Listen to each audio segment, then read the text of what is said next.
Presiden Ukraina Volodymyr Zelensky meminta NATO untuk memberikan jalan bagi mereka bergabung dengan fakta pertahanan tersebut. Permintaan ini disampaikan setelah berhari-hari Rusia mengerahkan pasukan di dekat wilayah Donbas yang dilanda konflik. Rusia tentu saja marah dengan pernyataan tersebut, sementara Amerika jelas terlihat gamang.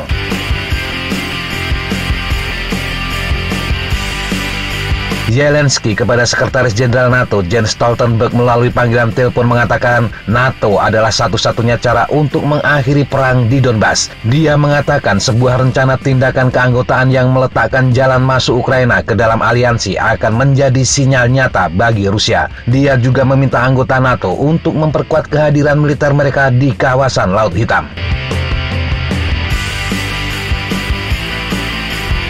Separatis yang didukung Rusia telah bertempur sejak 2014 melawan pasukan Ukraina di Donbas. Konflik yang menurut Kiev telah menewaskan 14.000 orang. Kiev melaporkan 2 tentara lagi tewas pada hari Selasa 6 April 2021. Dan dalam pernyataan terpisah, Zelensky mengatakan 24 tentara Ukraina telah tewas sejak awal tahun. Ukraina juga mengatakan pihaknya ingin mengalihkan pembicaraan damai yang sedang berlangsung di ibu kota Belarusia, Minsk. Hal ini karena Belarusia dinilai terlalu banyak di bawah pengaruh Rusia.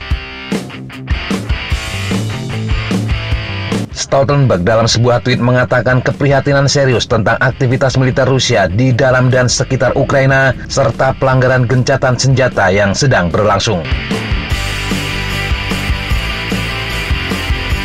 Komentar Zelensky menuai teguran langsung dari Moskow yang mengatakan pendekatan Kiev ke NATO dapat semakin mengobarkan situasi di Donbas di mana kekerasan telah meningkat dalam beberapa hari terakhir. Juru bicara Kremlin Dmitry Peskov mengatakan mereka yang tinggal di Ukraina Timur tidak akan menerima keanggotaan NATO dan retorika itu dapat mengguncang wilayah Donbas. Sedangkan Menteri Luar Negeri Rusia Sergei Lavrov mengatakan Rusia khawatir dengan pernyataan yang keluar dari Kiev dan menghubungi negara-negara Eropa untuk menanyakan hal tersebut.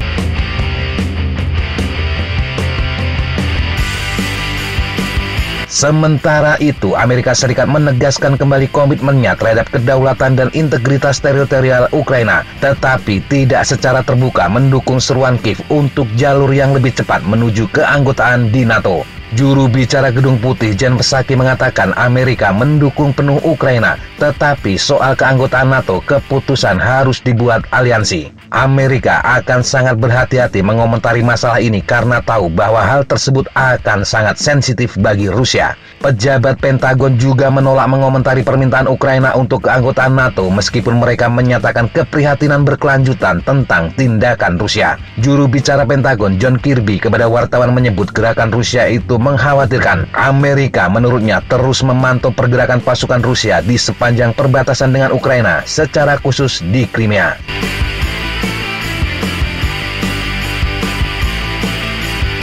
Sementara itu, Rusia mengumumkan dimulainya latihan militer besar-besaran yang hampir pasti akan meningkatkan ketegangan.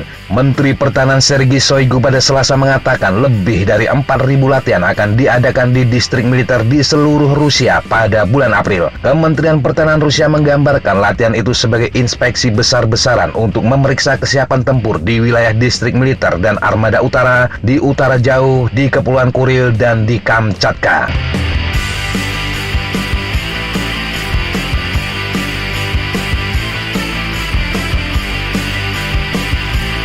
Demikian sahabat Jejak Tapa, informasi cepat yang bisa kita sampaikan untuk kesempatan kali ini. Sampai jumpa di kesempatan yang berbeda. Tetap semangat dan jaga kesehatan. Salam, fly like an eagle, fight like a falcon.